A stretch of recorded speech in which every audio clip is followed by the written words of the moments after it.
Blackjack. Hit. Stand.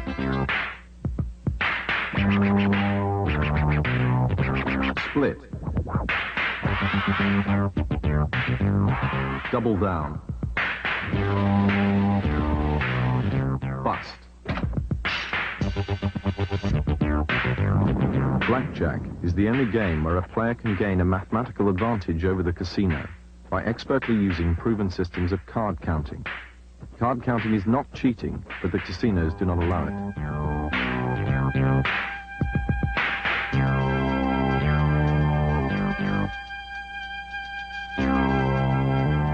Doug is the manager of a famous American rock star. He's also an expert card counter who, in his spare time, has profitably played blackjack since 1975. In September 1980, he was barred from a major Las Vegas casino. This is the story of how he got back at the casinos by developing the perfect system.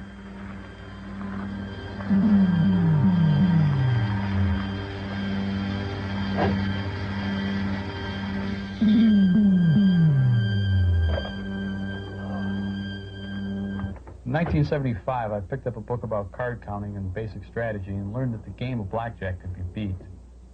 Many years ago, everyone playing the game just made random decisions, not knowing there was actually a right and wrong way to play.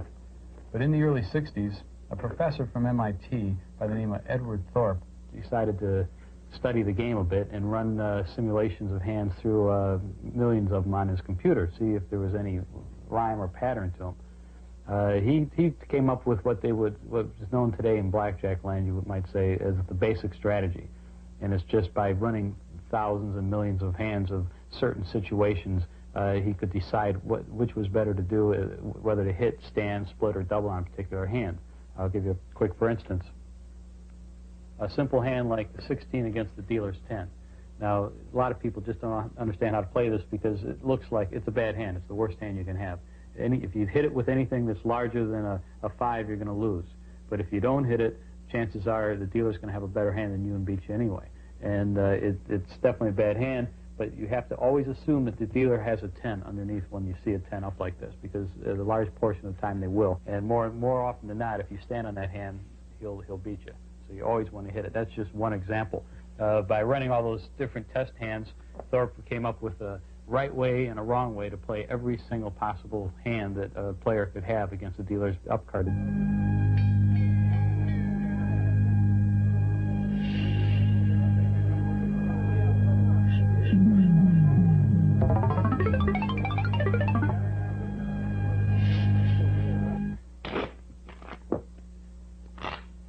You got to remember, for this demonstration, you got to remember the particular rules that the dealer, you have a choice whether you hit, stand, split, or double on your hand, and the dealer has to play by certain house rules. Now, the dealer will, if he has to hit until he has at least 17, and then he has to stand. Okay, now you can stand on anything, and you've got that option, and that's where the high proportion number of 10s would come into effect here. Let's take a hand here. Okay, now, you see, by having more 10s in the deck, because we have the little cards out, you have a better chance of pulling this 20. Now, the dealer has the same chance of pulling a 20, but there's a difference. If he doesn't pull that 20, and he pulls a card less, like a 6, so he has less than 17, he has to hit it. And with a higher, proportion of 10s, that's what's going to happen. He's going to bust. Now, you might think that that might happen to you, but you think about it. If you come up with a hand where now you both have a possibly potentially lousy hand. Now, the only difference is you don't have to hit this card. You don't have to. And knowing that there's more 10s in the deck, you wouldn't. But the dealer has to take a hit on it. And the dealer would go over and you'd win again. Now, that's just the basic philosophy of why you want more large cards in there as opposed to little cards.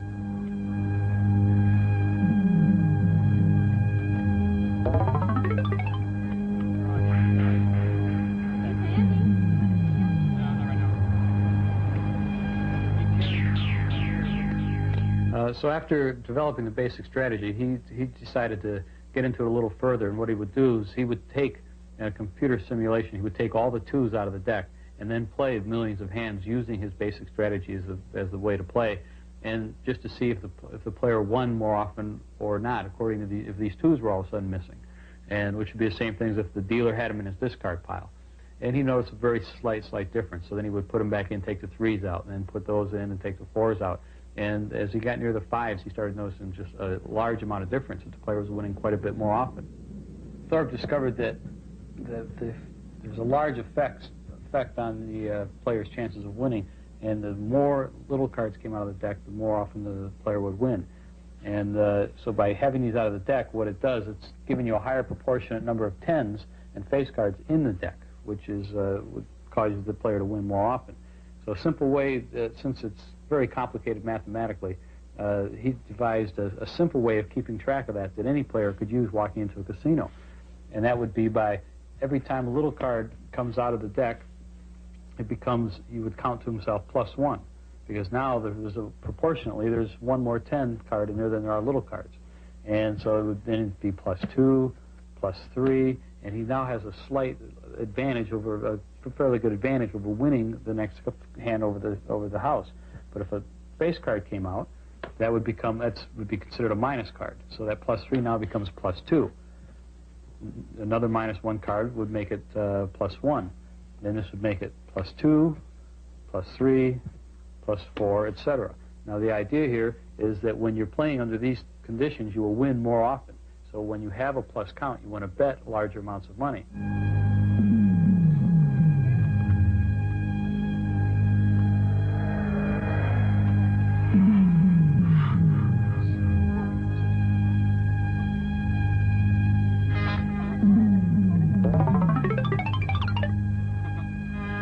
Now, to use that, instead of counting every card, to use that in a practical application in a casino, you'd have to look in groups of pairs and three of a kind, where you could easily see that's a -1. That would be counted as a +1, a +2, a 0, and here we have a +1. So you'd immediately go -1, 0, because it was a +1, +2, still a +2, we're now at a +3. So we now have a slight advantage. The players have a slight advantage over the house, so they would bet more money here, approximately 3 units, which would be like 3 chips. So I'm at a +3, now I'm at a +5, 6, +7, still a +7, +8. So we'd be betting a lot of money in these hands. We'd be betting as much as high as 8 units.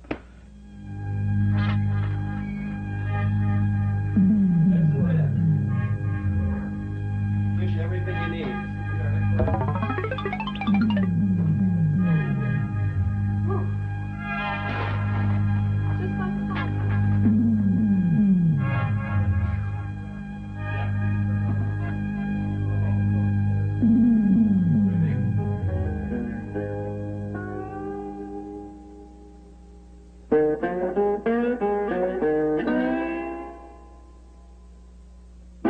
Attempt at card counting in a casino was during an 8-hour stay in the Bahamas. The cards were dealt so fast I kept losing both the count and my money. But by the end of the night, I was able to keep track of the cards all the way through 4 decks and began grinding out my first profit. The system worked. My first trip to Las Vegas was with my friend Ron, who liked to play craps, and because he was considered a high roller, the casinos had provided us with free airline tickets, rooms, and meals. The reason being that most high rollers lose big and the casinos compete heavily for their business. The intimidating presence of the pit bosses made it very hard for me to concentrate, and my modest bankroll bounced up and down all weekend. But as I was getting ready to leave, I sat down for one last game, and within 20 minutes I turned $600 into $2,800. And as I was cashing out the chips at the casino cage, the pit boss came up to me and handed me his card and said, "Hey, look, we like your action. We'd like to invite you back. Anytime you want to come back, just give us a call. In fact, I suggest that you establish a credit line so you won't have to carry cash next time." I thought, well, that was real nice of him. About 3 weeks later, I returned as guest of the same casino, but this time with a $5,000 credit line.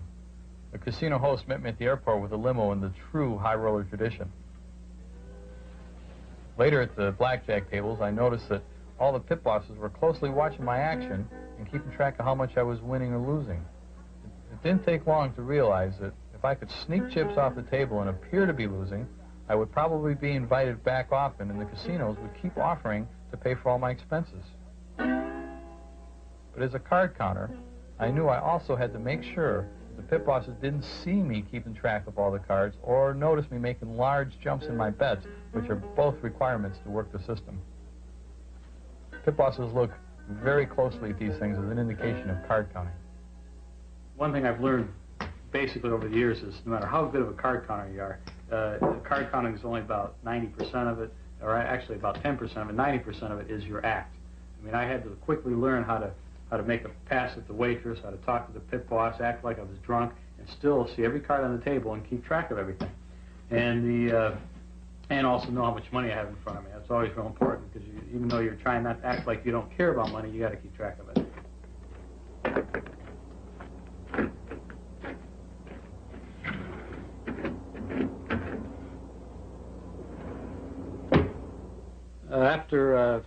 After I really got heavy into the card counting blackjack playing, I averaged about 1 week in a month for a little over 5 years, almost all at the same casino, basic casino in Las Vegas.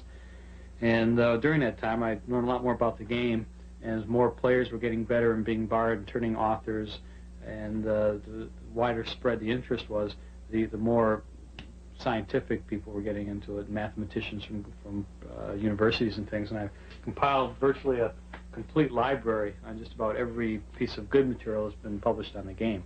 And all these new authors, new research, computer research is being done, advancing Thorpe's original work. So I decided to study these systems, and I bought a nice little Radio Shack business computer and programmed it myself to play blackjack, and where I could just set it up, put in the counting system I wanted to test, and it would run between 500 to 1,000 hands per hour. I'd go to bed at night, wake up in the morning, come down after thousands of hands, I would see the results. And so I would test out the different systems, and I came up with, moved the numbers around and came up with my own system that I now know is to be one of the most powerful systems available.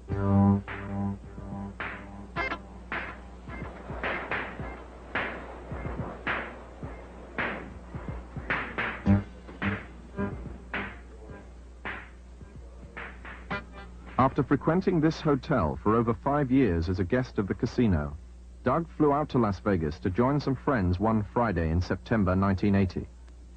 During the weekend, an event took place which totally changed the next 3 years of his life.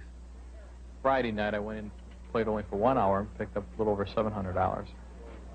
And Saturday morning when it happened, I walked down, early in the morning, walked down into the casino, and I was approaching an empty $100 table when one of the pit bosses, actually one of the few pit bosses that I really didn't know very well, jumped over the rope and grabbed me by the arm and said, "Got to talk to you." Pulled me over by the slot machines, and I had no idea what was going on. I mean, I've been doing this for 5 years now. And he just looked me in the eye and said, "You can't play here anymore. You can't play blackjack here. Your play's too good." And I didn't know what to do. And he managed to pull out a little card, read me off a little state law regarding trespassing, and told me that I was no longer welcome in the casino, and if I would come back in the casino that I would be arrested.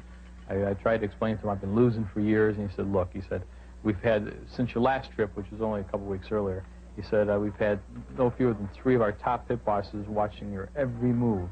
Despite my innocent act, I was being accused of being a professional blackjack player card counter. I've been barred from the Las Vegas Hilton."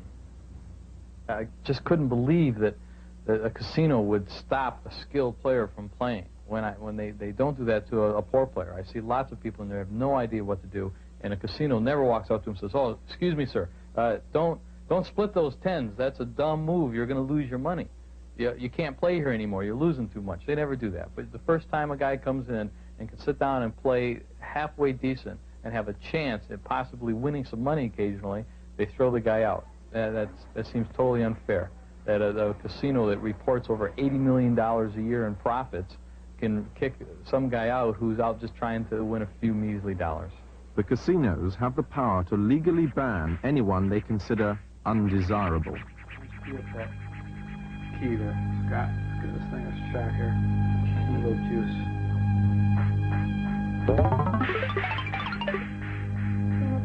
Whoa, yeah. Just keep seeing it there, yeah. There we go. Ooh. Whoa.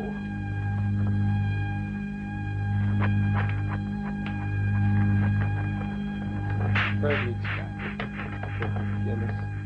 Okay, going for the big one. We'll take a little more time, but tonight will just be a short test. After the initial shock of being barred wore off and I returned home, I figured my days of free trips and fancy suites in Las Vegas were over. I knew that over the years the casino's policy of comping the high rollers had tightened to the point that I would probably have to start betting $100 chips just to get the same type of treatment I was getting at the Hilton betting only $25 chips. Even at my level of skill, I couldn't afford that. The party was over. It was time to return to my research papers and books, devise a new and better system. It was time to put the fun aside and go after the big money.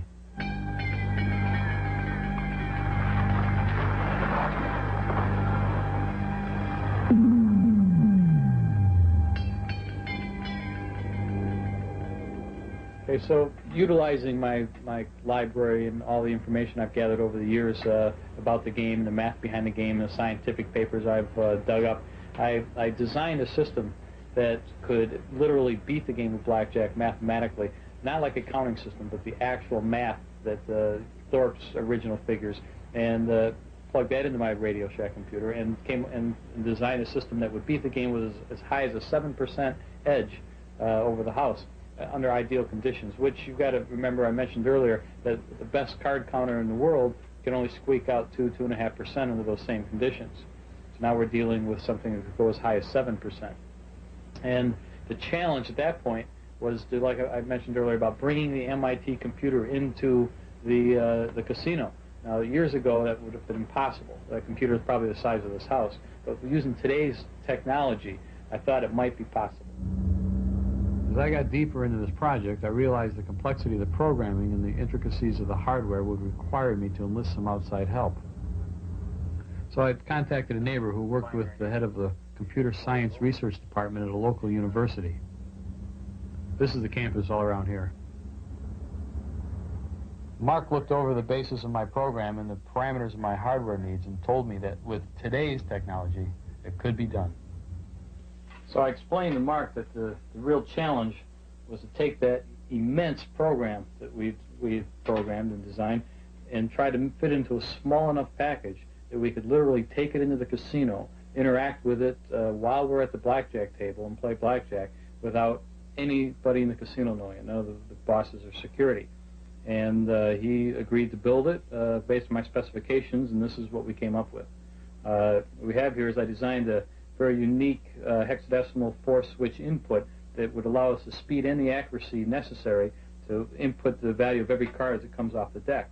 Every card is stored in the computer, and then whenever it's time for us to play a hand or make a decision on a bet or an insurance of any kind of decision, hit, stand, split, or double, it immediately calculates your exact advantage to do one of those decisions, and microseconds later sends out a signal to the player who has nothing on him but this receiver. And from this receiver come out 2 electrodes that are called nerve stimulators that are attached to the body and shoot you with little electrical shocks in a coded system to tell you what the decision was, whether to hit, stand, or whatever. And the idea of having it in 2 pieces like this is to have one operator just wear this stuff, have the player wear this equipment, so the player literally doesn't have to see any of the cards. He can just put all his time into the act. He can act drunk, he can not see the cards, he can talk to the pit boss, whatever it takes, and yet the whole time, he could play blindfold, and yet the whole time he's playing perfect blackjack. Highs up to 65 here, might low about 40. Right now we have 57 degrees Fahrenheit, 14 Celsius, 37% our humidity under mostly cloudy skies. Time in 10 seconds will be 10 o'clock. Stay tuned for CBS News.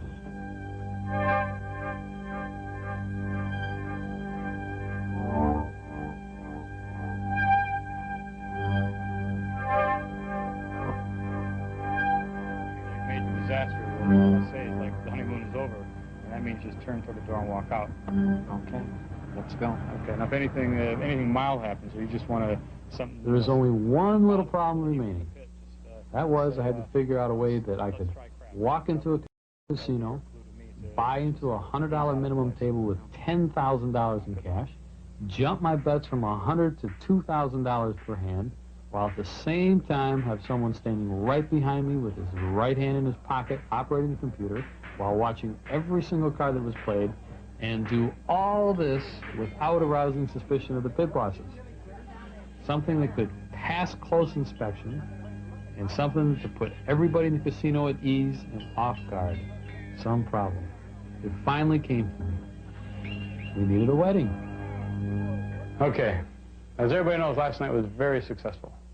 Okay, we went in and used Fred without any type of detection from the pit bosses or any kind of heat, and I received the signals with no problem, and so we're ready for the big undress rehearsal here. Okay, did you play that table alone, or? Yeah, it was just Scott and I. Straight on action, and there was no problem? No problem at all. And it was a kind of a real paranoid pit boss type situation, but they were too busy watching other people, not us. And so what we're going to do tonight, like I said, the undress rehearsal, we're going to have to get used to being in the casino in our prospective positions that we are going to be taking in the wedding party. And what we're going to do is we're going to position ourselves around a table in such a way that Kathy and I will be playing one particular hand as the bride and groom. Okay, why don't we get up and try all the positions at the table then? Here's your typical blackjack table, about 70% of a full size. Do. We've got, as everybody knows, first and third base, and I'm going to try to sit, at least for the time being, center seat. And if we position everybody, Scott, in answer to one of your questions, is hopefully we'll be able to block out most of the table, because it should be a little intimidating. We're in a wedding party, and we're going to be covering up most of the table. It'll look like everybody's playing. At the same time, who's going to want to sit down at a private party table? But basically, with Kathy on my left. If we're having too much fun, everybody will want to sit down. Kath? Hopefully just watch. Okay, Kathy will be on my left. Well, hopefully this seat will be too far out and Ron will be blocking anybody from getting at the seat. Well, I can stand by this seat here and push it far enough out, and if you move these two seats over just a little bit. Okay, and then if Scott would have to be between us, because he's going to have to see our hand, most importantly, I'm going to be showing our hand to Kathy. We'll be playing the hand between us all the time, and Scott will have to see that, and yet still be able to see if anybody does get in here. Okay, Lynn will be with Ron in this position, and we'll need Denise kind of in here, kind of looking over my right shoulder and my left shoulder as you move around, but mostly keeping his right hand blocked all the time, this whole arm, in case there's any movement is on at all. And we should be able to cover Never block the table. three-quarters of it, well, three-quarters of a table, especially if you're moving.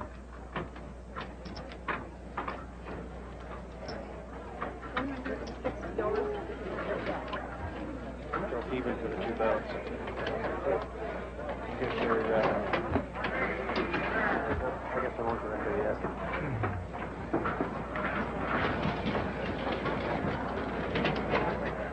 Then I do the quick and hump, but all right. Whoa! Not bad, not bad.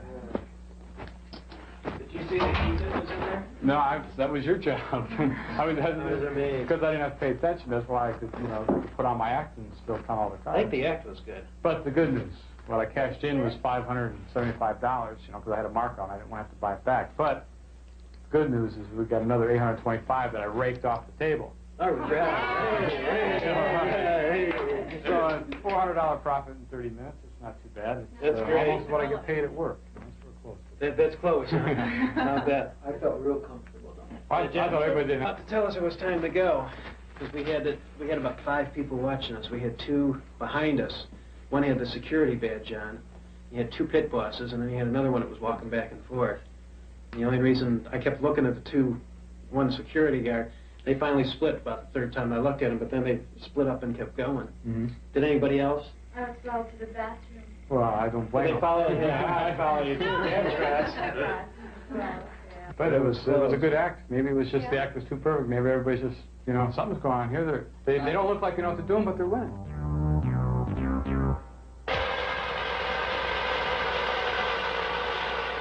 Later that evening, the mood changed. The computer completely died, and we were forced to return home to find the problem. We reached a certain point where the answer...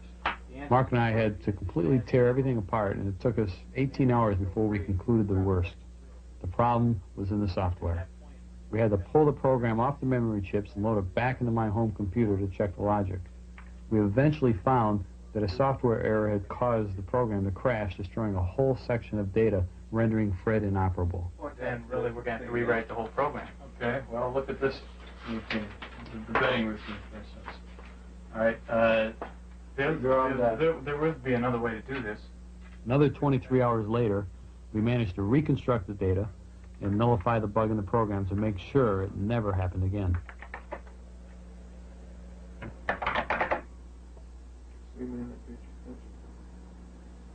As I mentioned to you that my computer, which we've named Fred now, is very capable of eking out as much as a 7% advantage over the house. Now, I mentioned earlier that was under ideal conditions, and one thing you've got to understand that there's a lot of variables that affect your overall percentage and win rate.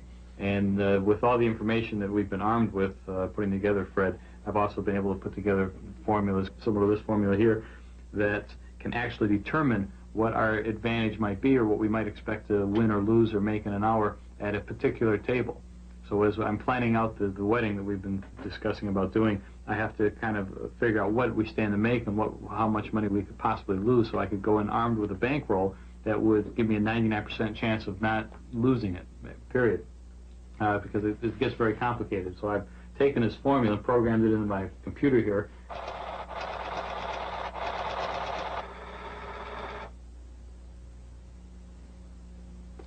Okay.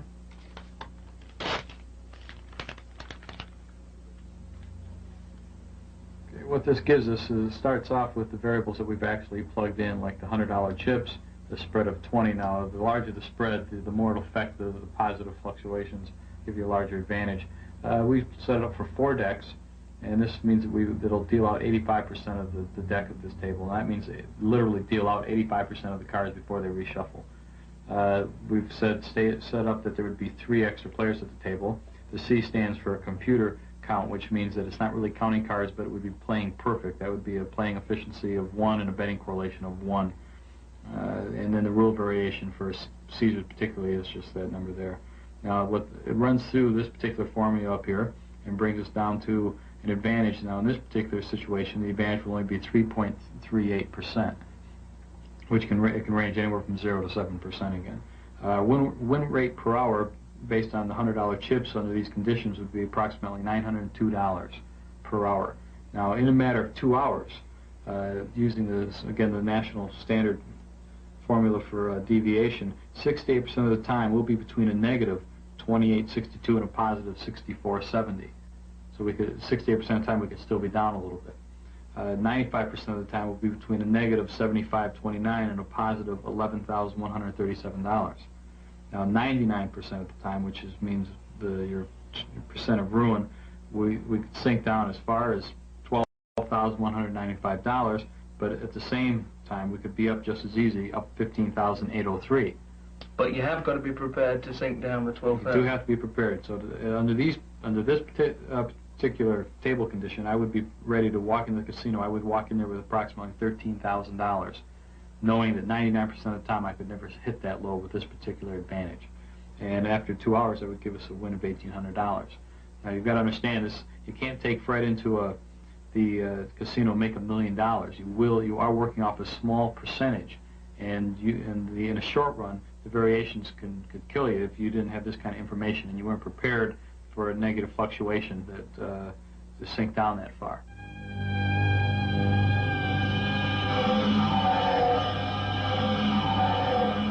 After cancelling the first wedding party attempt, a new date was set based on the availabilities of the team to commit a week for the necessary preparation and rehearsal. Denise was unable to make the new date and was replaced by Mary Beth. During practice sessions for the wedding, we were getting the usual heat caused by Scott having to stand behind me watching all the cards. And this really concerned me because it made me realize that what were we going to do after the wedding?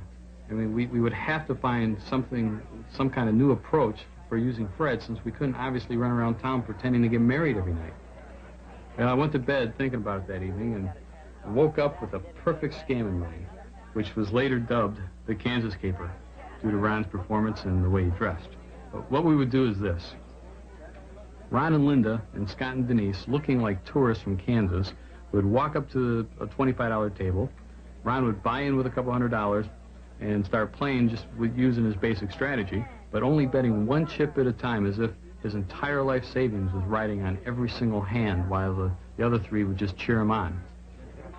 Then all of a sudden, Kathy and I would come cruise up, sit down at the table pretending we didn't know these rowdy tourists, and looking like rich kids from L.A., we'd just buy in with $5,000 and start playing as though we didn't care whether we won or lost. It worked great. We'd have Scott standing behind Ron, and absolutely no one standing behind me, And yet the whole time, I'm still getting the signals from the computer, which is still concealed on Scott. Gotta start. Mark had a dual purpose. During the wedding, he would just hang around.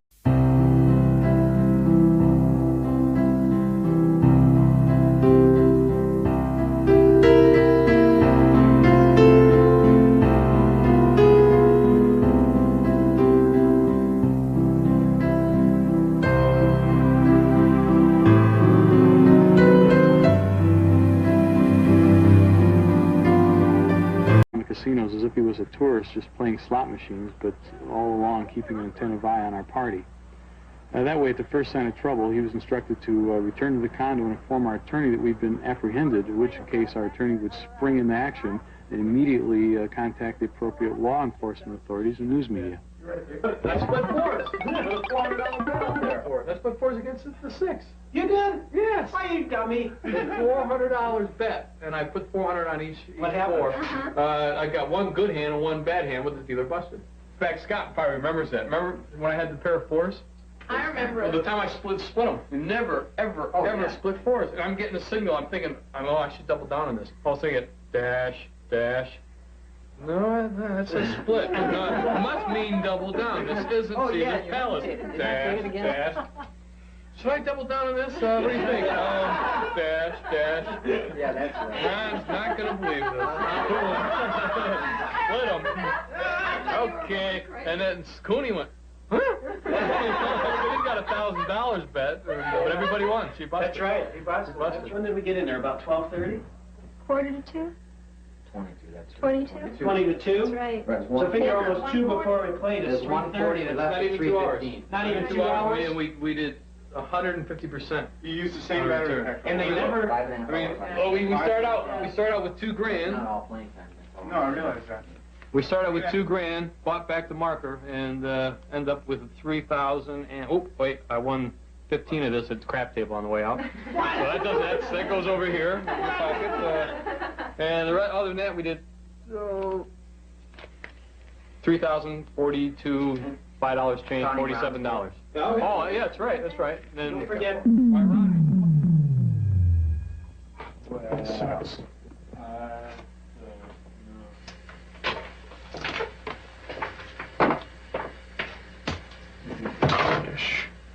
So at least we finally found the tux pants to fit. Oh, yeah, with a chicken tuck shop. But I had something out for you. I'm in there saying, yeah, well, this is my wedding, but I want these pants cut a little different for the best man. She goes, well, that's no problem. And I put them. She said, you try them on first. I said, yeah, he's about my size, a little small. And I put them on, and they fit like a glove. I said, no, these won't do. I want them a lot baggier. He goes, well, how big is he? Well, the same height as I am, is about 130 pounds. She goes, well, he'll look terrible. And I was like, I don't care what he looks like. I can stay at 3/4 power. Yeah, when I was on the top of the lake, I had to use full power. If you guys are wondering about the bandages, that's from our practice sessions. Yes, in our earlier tape. Good old action tape. Yeah. It's the action tape. It's guaranteed never to come off, even after 4 years. So if you ever miss the shuffle and you come in the middle, just give me the plays and don't count the cards. Yeah, I wasn't sure that would do that. This thing's more sophisticated than I thought. Oh, lovely stuff.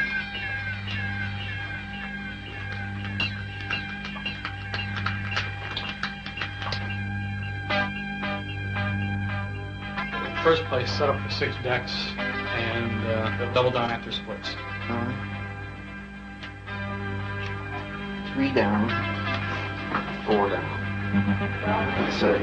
They drove down the strip tonight. People actually get married in those churches. Oh, heck yes. I'm sure there's marriages going on.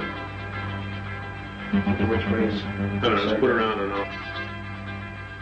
4. Reset. Okay. We shuffle. 2, 3, 4. Sure. 1, 2, 3. Turn it 9 bet. Give me a couple more 5s. Okay, no, another bet. You're not jumping much. Okay. Kathy, you ready? I'm right here. Come in. Yeah, I remember you used to fit in those pants. Yep. Good. Yeah. Then you want the reset position. Reset. I'm down. You're down. Okay. Great. Sounds good. Let's go. Any stress? All right. I'll see you next door. Pretty good night. So as you know, tonight's a big night. And I just want to review a few signals before we actually get out there.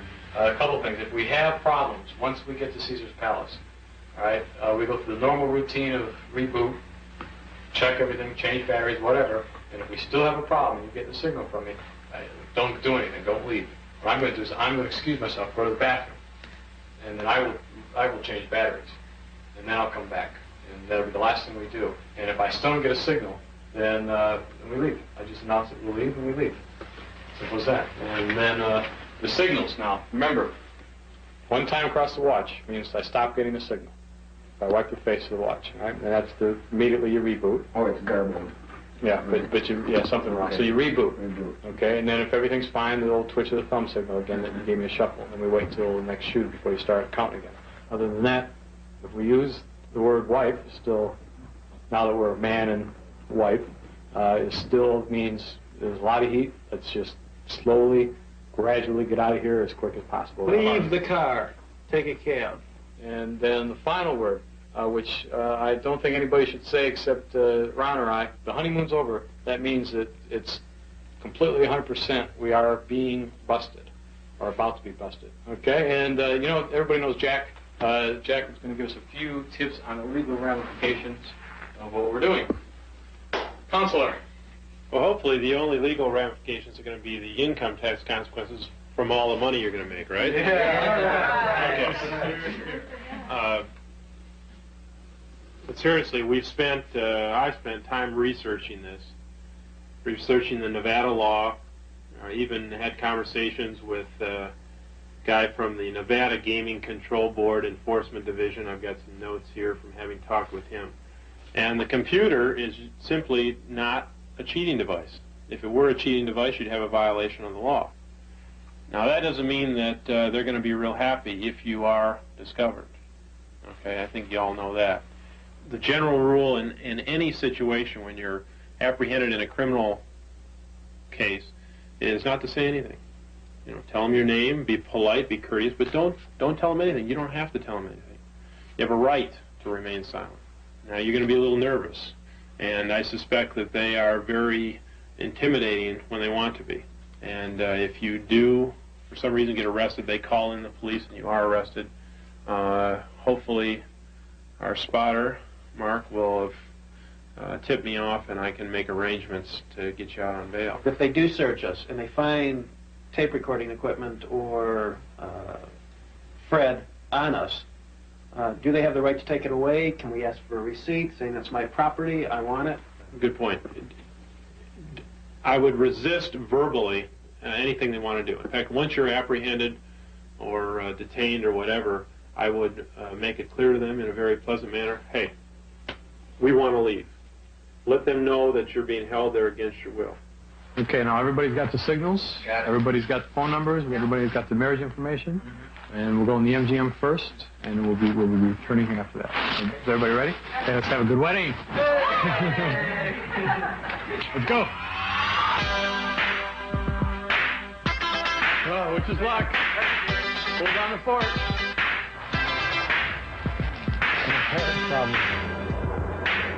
I gotta admit, I'm a little nervous right now. I think so. Ready? You take my arm, ma'am? I certainly will. Good.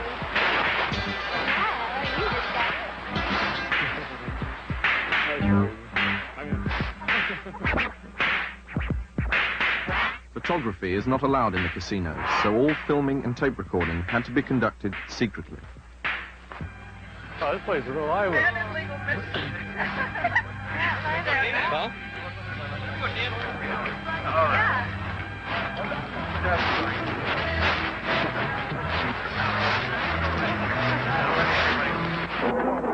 My name's Ron.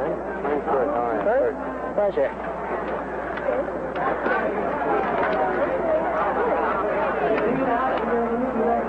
The other fellow was telling it's kind of quiet here now, huh? It's the slowest time of year right now. Well, that's for sure. Yeah. People don't go on a lot of Christmas vacations, right? Well, people have to. Ooh, whoops. I like the red card better. Yeah.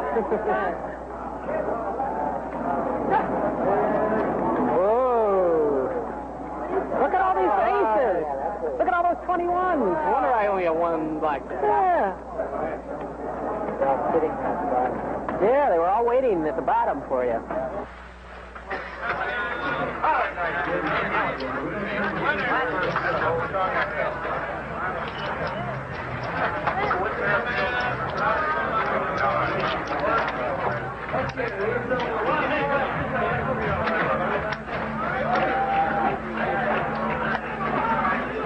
So you want to take our money and take it someplace else? I mean, come on. The wedding party moved on to its prime target earlier than planned, after encountering unfavorable game conditions and a slight negative swing at the MGM.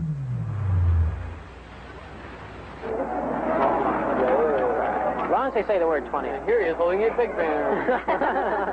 It's the same size banner. One drink, and they go, it's like a McCall, you wind it up. Oh, isn't that a game? So Heist to the casino. Let me right behind you, don't cartwheel.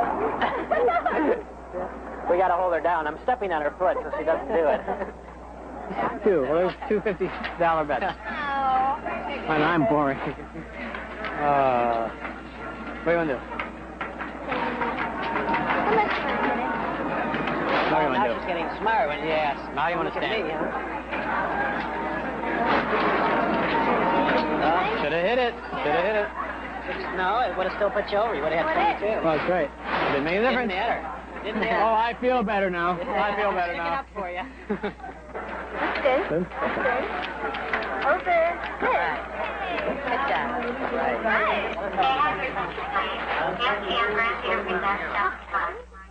Look at that. Hey, she didn't even deal we won. Oh, yeah. Okay, let's go. That's the hand we started out with. 7. All right. Okay. That's more like it. I like that. That bitch, you took the wrong marker first. That's what it was. You were taking the 2 before the 3. Be optimistic. We haven't needed that much. There you go. 500 would have been fine. Although the original plans called for the wedding party to keep moving from casino to casino, Doug decided, due to the favorable conditions of the game they were being dealt, that the team would stay at Caesars for as long as they could get away with their act. As the night wore on, the smiles wore thin, as tired pit bosses watched a tiring wedding party slowly and steadily build up their stacks of $100 chips. By the end of the 6th hour, the number of pit bosses and plain-clothed and uniformed security had tripled. The mood became very tense, and the team were confused and disorientated. Returning from the cloakroom, Scott realized that discovery was close at hand and decided to get the computer out of the casino. Shortly after, Doug gave the signal for the rest of the team to pull out. Due to the enormous pressure focused on the wedding party, the camera crew, who were now under surveillance themselves, could no longer get close enough to the table and decided not to increase the risk of discovery of the computer.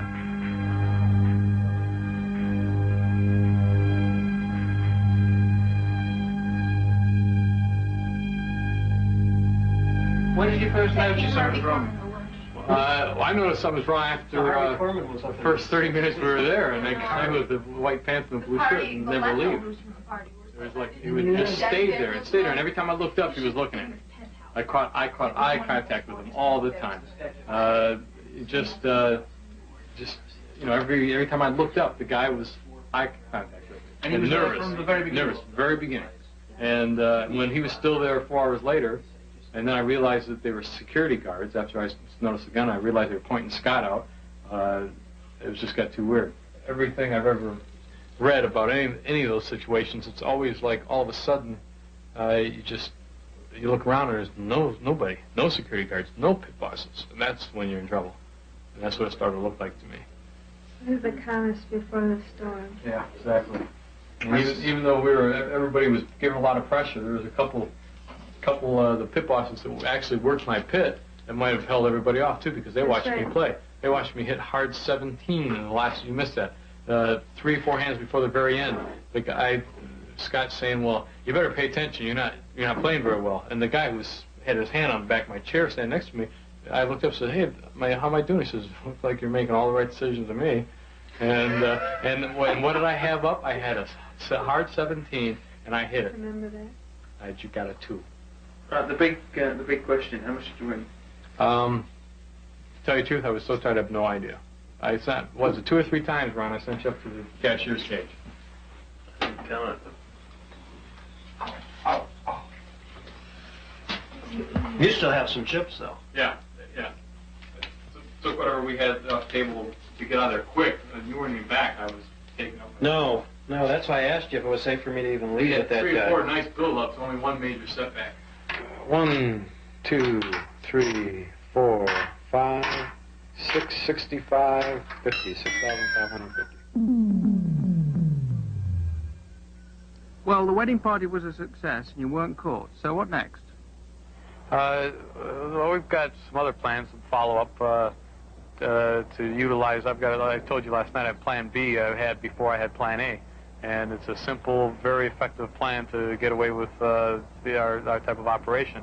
It won't have the grandeur of for flying in 11 people and organizing a Mission Impossible type of hit on the casinos, but it'll be a profitable money-making situation.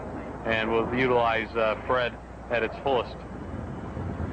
How do the audience that are watching this film know that you're not cheating them? I mean, could the whole thing be a setup? No, I've got a lot of witnesses, and I'd be glad to give everybody my P.O. box number and have them write me, and I'll be glad to talk to anybody about it. When this film finally shows, I'll be glad to talk to anybody about it and give anybody demonstration proof. And like I said, I've got a lot of outside witnesses. I've got the casinos, I've got you, the camera crew, just everybody that I brought into this. They know. They wouldn't be doing it, and all these people wouldn't be here doing it if they didn't know that it worked.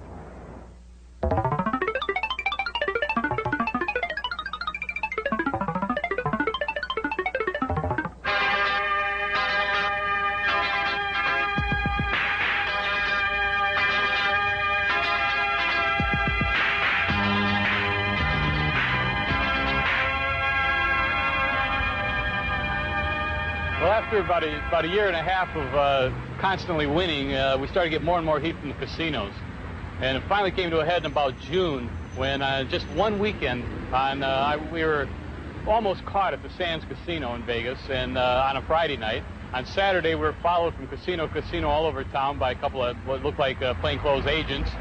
And then on Sunday, I walked in the MGM only to find my picture posted in every blackjack table. So about that time, I figured it's time for a break. And that was June. It's been we've been away from Vegas now for about 4 months, but we're planning on going back next month and for our new assault. And hopefully with this new look, I won't be recognized quite so quickly. Even so, how long are you going to be able to get away with it? Well, for me personally, there's only a few casinos left that I can play in anyway. And so as soon as this film is going to be shown, I think I'm going to personally retire. But for Fred, he'll be living on. I now have 3 computers. Enough new team members to keep at least 1 or 2 teams working around the clock for the next year or 2. All right, on to the holidays.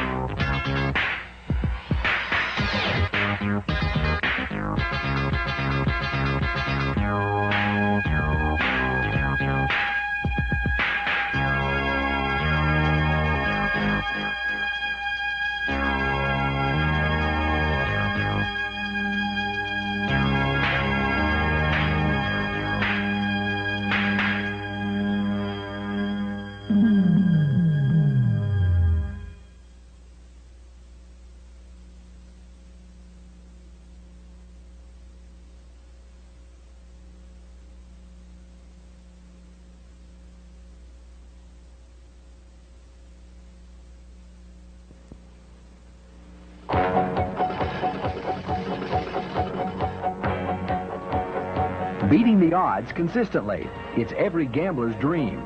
For most, it's just a dream. But this man made it a reality.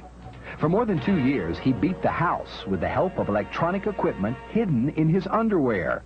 He says he did it because casinos stack the odds against the average gambler. Psychologically, they gear everything toward separating all the old ladies from Kansas, separating them from their money. Just the way they apply them with drinks, with all the noise, no windows in the casinos, no clocks, pure oxygen pumped into the system to keep people awake and so they can keep gambling. Frank is a successful businessman and a professional blackjack player. He started gambling in 1975 after mastering a method known as card counting, a simple system that allows him to keep track of every card played.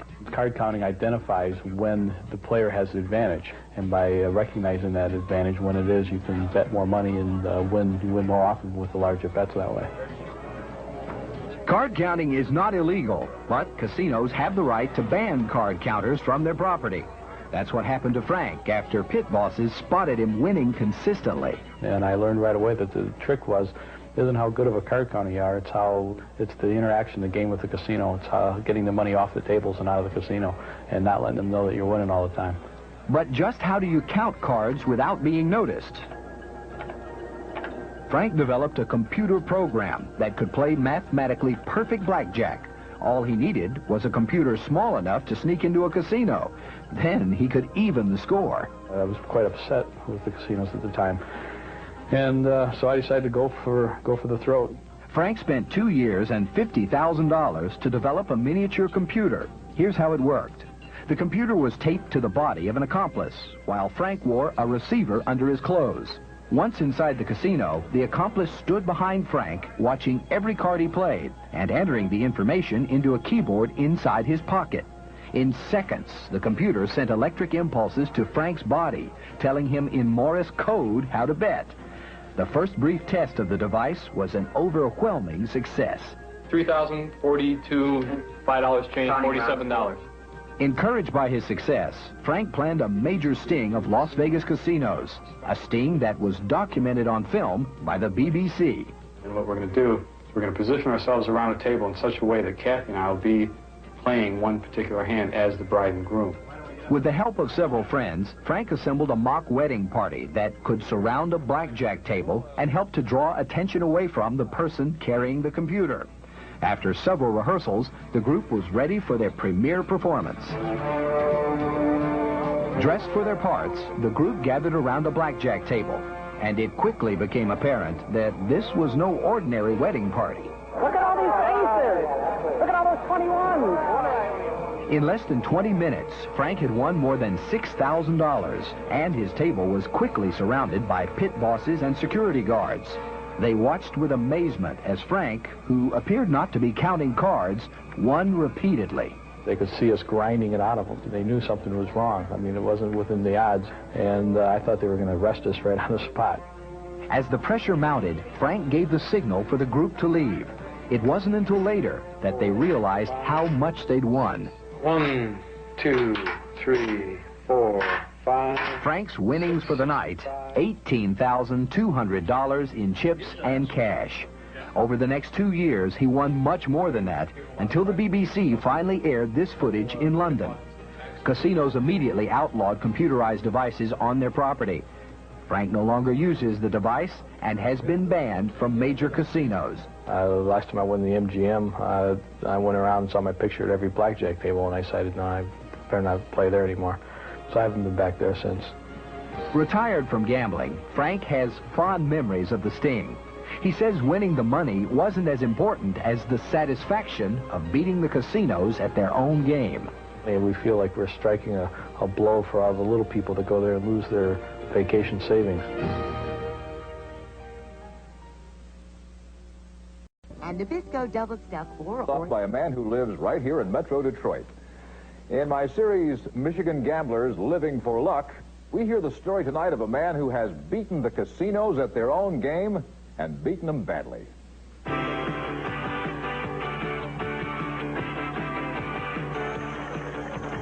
Beating the odds consistently. That's what every serious gambler hopes to accomplish. For most, it's an impossible goal. But this Detroit area man did just that.